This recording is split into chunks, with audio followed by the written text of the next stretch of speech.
Di film ini diceritakan kalau setiap orang memiliki kekuatan unik bawaan sejak lahir yang disebut roh pelindung yang bisa digunakan dalam sebuah pertarungan.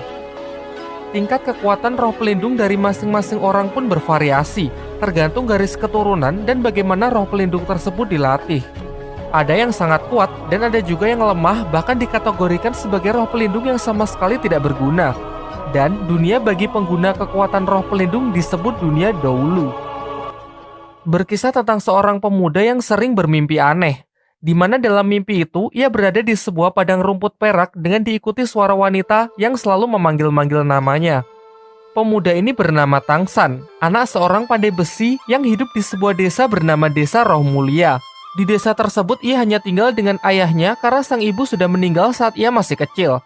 Di sela-sela kerjanya, ia menyempatkan diri untuk mempelajari buku kuno pemberian ayahnya yang mengajarkan berbagai macam jutsu. Salah satunya adalah mata iblis ungu yang memungkinkan penggunanya untuk melihat gerakan secepat apapun.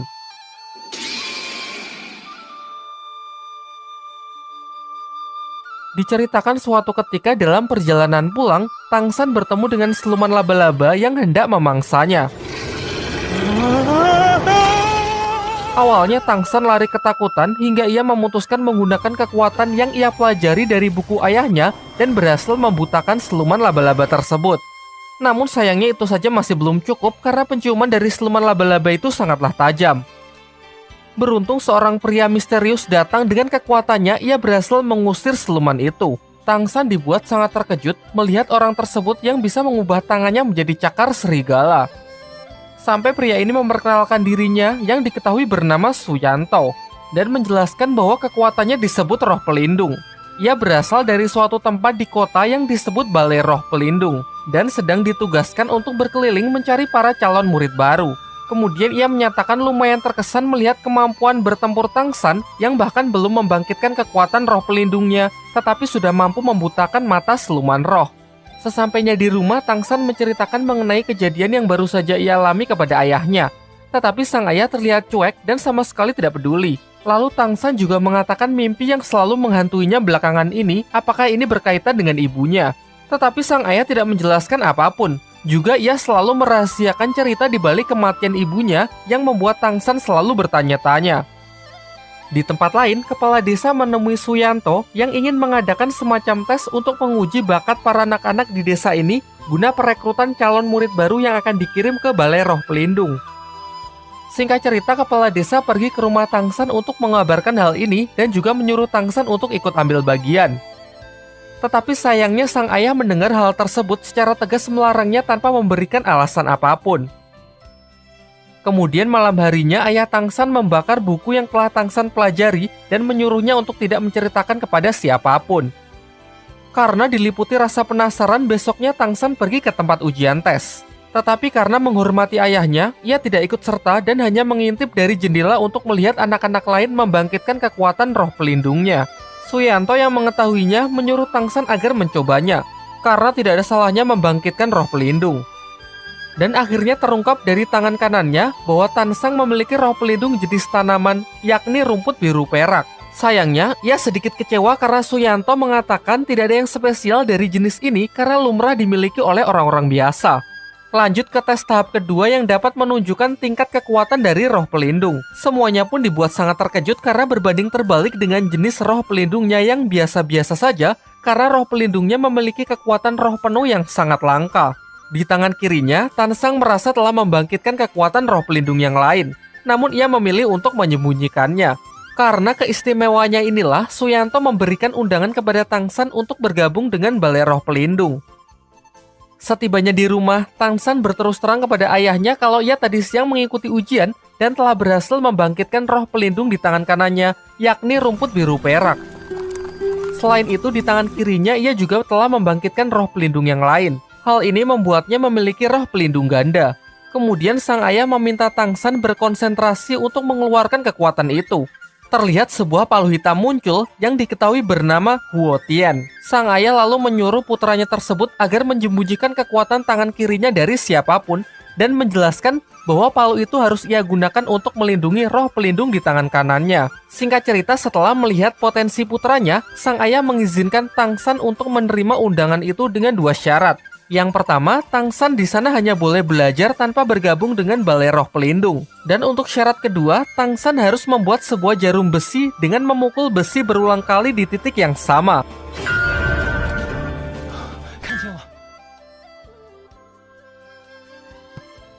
Singkat cerita, dengan kerja kerasnya menempa besi itu berhari-hari, Tangsan berhasil membuat jarum besi tersebut. Dan akhirnya dengan ditemani kepala desa, ia pun berangkat memenuhi undangan tersebut ke kota Naoding. Sebelum berangkat, sang ayah juga menjanjikan kalau Tangsan berhasil menjadi seorang master roh terkuat, ia akan menceritakan mengenai ibunya. Singkat cerita, sampailah ia di Akademi Balai Roh Pelindung. Di depan pintu, ia bertemu dengan Master Xiao, seorang petugas di tempat tersebut. Tangsan lalu menunjukkan kekuatan roh pelindungnya, yaitu rumput biru perak, namun Master Xiao terlihat kurang tertarik.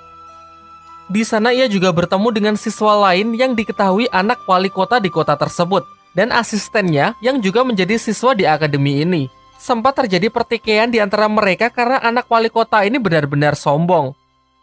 Tangsan lalu menceritakan kalau ia menerima undangan dari Suyanto karena memiliki kekuatan roh penuh yang sangat spesial. Mendengar hal itu, Master Xiao mengejarnya dan mulai menunjukkan ketertarikannya dengan Tangsan. Ia kemudian menyuruh Tangsan untuk menunjukkan tangan kirinya karena berdasarkan penelitiannya ia berteori kalau pemilik jenis roh pelindung rumput biru perak memiliki roh pelindung ganda. Tetapi Tangsan langsung menyangkalnya dengan mengatakan kalau ia hanya memiliki satu jenis roh pelindung. Kemudian Master Xiao berbaik hati mengantar Tangsan menuju asramanya. Di perjalanan, ia menceritakan bahwa diharuskan bagi siswa baru untuk membunuh kelinci demi melatih keberanian membunuh. Karena untuk menjadi seorang master roh nantinya akan membunuh roh siluman demi mendapatkan cincin roh yang berguna meningkatkan kekuatannya. Tetapi Tangsan yang tidak setuju dengan hal itu pergi untuk membebaskan kelinci-kelinci itu. Menurutnya membunuh tanpa alasan yang jelas adalah bentuk penyiksaan. Kekuatan sejati bukan untuk membunuh, melainkan untuk melindungi.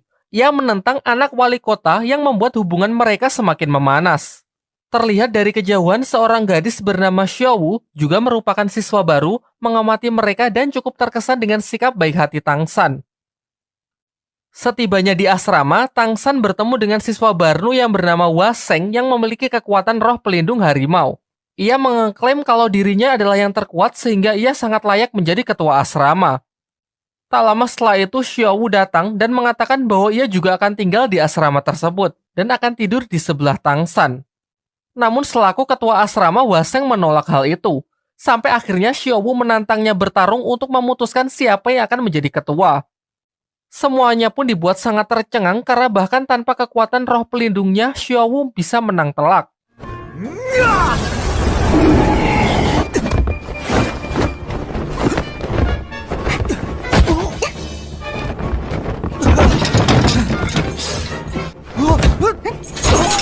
Menyaksikan hal itu, seisi asrama pun mengakuinya sebagai ketua yang baru. Tak lama setelah itu, petugas dari asrama wanita datang untuk membawa Xiaowu karena ternyata ia salah menempatkan Xiaowu yang harusnya berada di asrama wanita. Singkat cerita, Tangsan pergi menemui seorang pandai besi di dekat sana untuk melamar pekerjaan mengingat finansialnya yang kurang baik. Di sini Tangsan langsung menunjukkan kemampuan menempa besinya yang nampak sangat profesional sehingga ia pun diterima untuk bekerja di tempat tersebut. Malam harinya sepulang kerja, Tangsan kembali ke asrama untuk beristirahat. Namun tiba-tiba, Xiaowu yang menyelinap datang dan tidur di sebelahnya. Tangsan yang terlihat kelelahan karena sudah bekerja seharian mengabaikan hal tersebut dan hanya menganggapnya sebagai mimpi belaka. Baru di pagi harinya, semuanya pun dibuat sangat heboh karena hal itu ternyata benar-benar nyata. Sementara itu, anak wali kota yang masih penasaran dengan Xiaowu pergi menemuinya untuk mengajak makan bersama. Namun Xiaowu menolak ajakan tersebut dan memilih untuk pergi bersama Tangsan. Hal ini membuat si anak wali kota tersinggung dan mulai menaruh kebencian kepada Tangsan. Setelah jam makan siang, kelas pertama pun dimulai. Anak wali kota yang angkuh menantang Tangsan untuk sparring sekaligus melampiaskan amarahnya sebelumnya.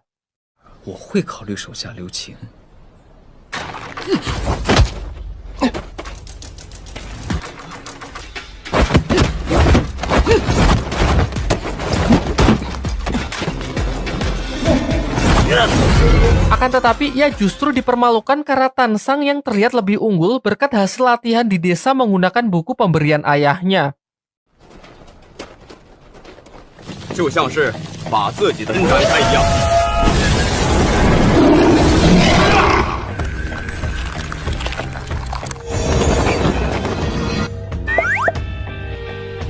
Di pelajaran selanjutnya, anak Pak Wali Kota yang tak bisa menerima kekalahan kembali menyerang Tang San.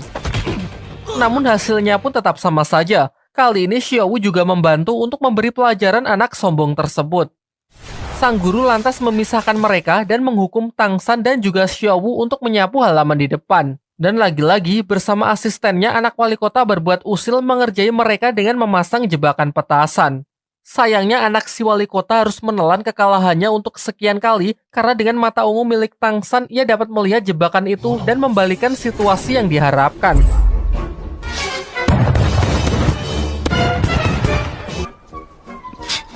Kembali ke dalam kelas, semua siswa menunjukkan kekuatan roh pelindungnya masing-masing. Tang San juga memperlihatkan roh pelindungnya yang berupa rumput biru perak yang kemudian meminta sang guru untuk melatihnya agar bisa digunakan dalam pertempuran.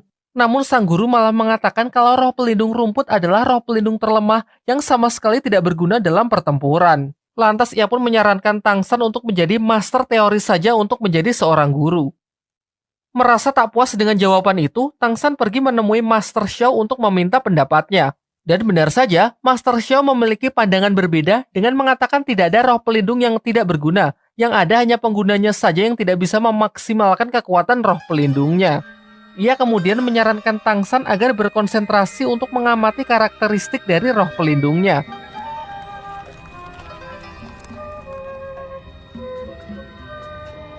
Singkatnya, dengan bantuan Xiaowu yang tanpa ia sengaja, Tang San berhasil memahami karakteristik yang dimaksud. Lantas ia pun segera mengabarkan apa yang telah ia temukan ke Master Xiao. Setelah itu, Master Xiao membimbing Tang San untuk mengeluarkan perwujudan dari roh pelindung rumputnya, juga menyarankan agar menjadi Master Roh tipe pengontrol. Hal ini karena roh pelindung milik Tang San berupa benda hidup yang sangat fleksibel. Ternyata saran dari Master Xiao cukup berguna. Tang San pun berhasil mengembangkan rumput kecilnya menjadi sebuah tali akar pohon meskipun ia belum bisa mengontrolnya sama sekali.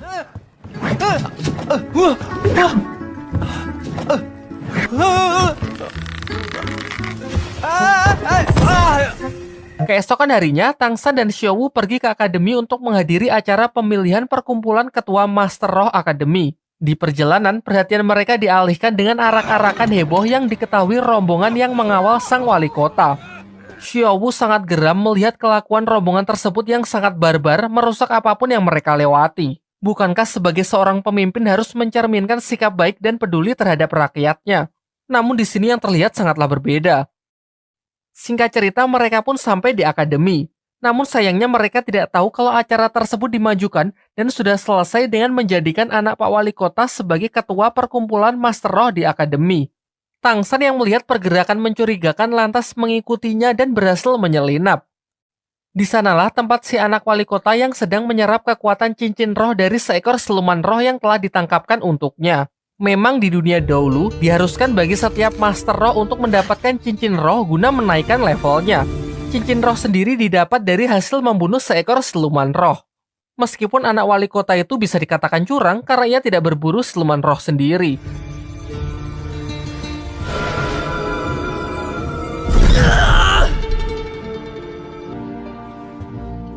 Malam harinya, Tang San menemui Master Xiao agar membantunya berburu cincin roh pelindung yang cocok untuknya. Singkatnya, Master Xiao bersedia untuk membantu.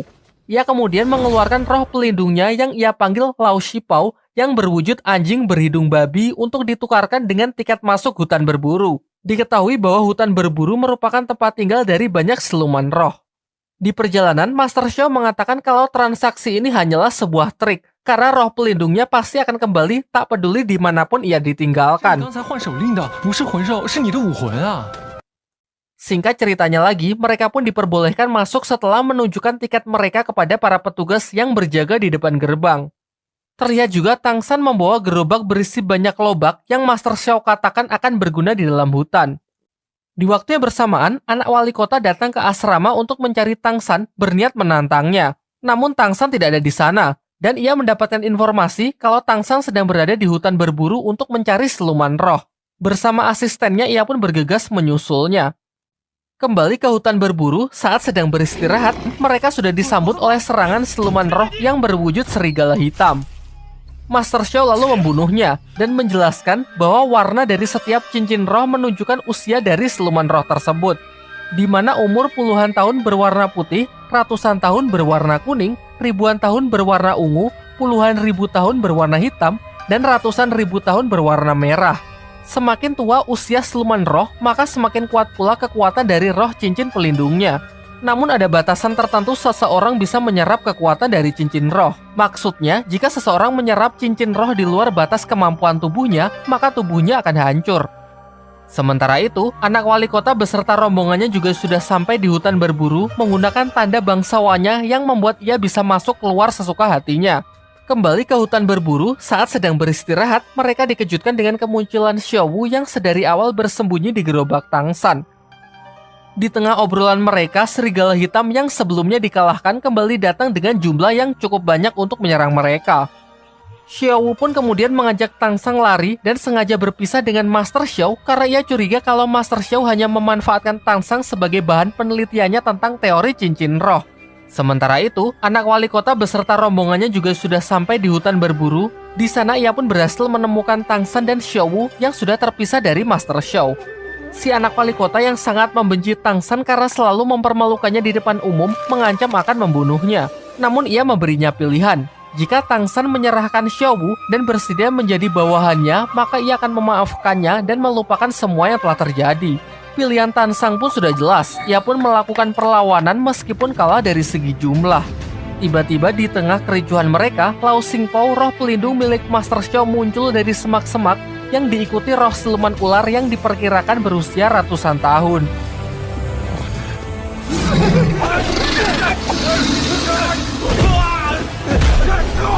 Ternyata ini semua adalah rencana dari Master Xiao yang sudah menyadari kedatangan anak wali kota. Sengaja memancing siluman roh ular untuk keluar, mengalihkan perhatian mereka. Karena merasa takut, anak wali kota pun bersama pasukannya terpaksa mundur dari amukan roh siluman ular tersebut. Siluman ular itu kemudian mengamuk, mengejar Tang San dan melukai Master Xiao, sampai akhirnya ketiganya pun bekerja sama untuk melumpuhkan siluman tersebut.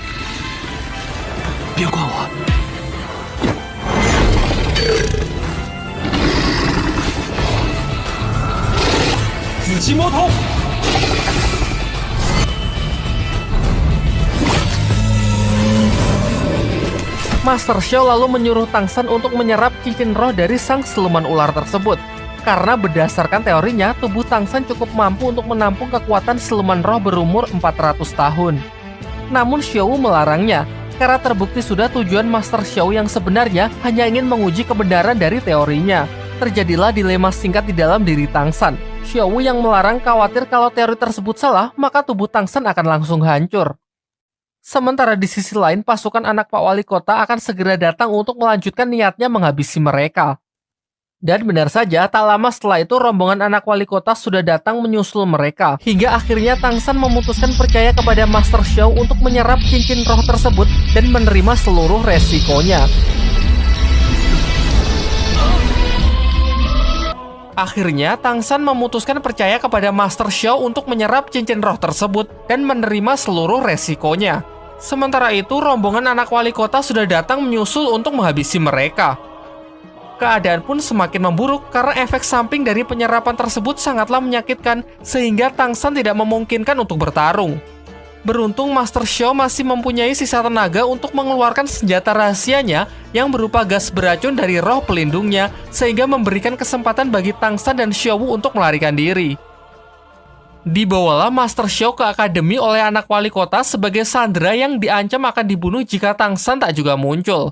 Sedangkan Tang San sendiri masih bersama Xiao Wu di hutan berburu untuk menyempurnakan penyerapan cincin roh silumannya.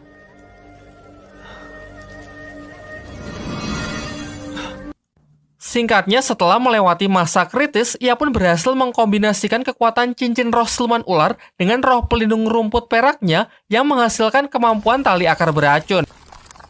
Sementara tanpa sepengetahuan dari Tang San, Xiao Wu juga berhasil mendapatkan cincin roh silumannya dari segerombolan serigala hitam yang berhasil ia jinakkan.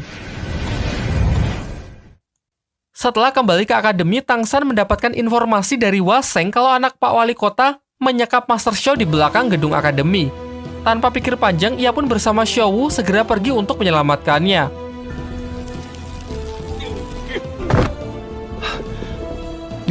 Ketika mereka telah berhasil bertemu dengan Master Xiao atas arahan dari Waseng, tiba-tiba saja sebuah perangkap yang berlapis listrik bertegangan tinggi jatuh dan mengurung Xiao Wu.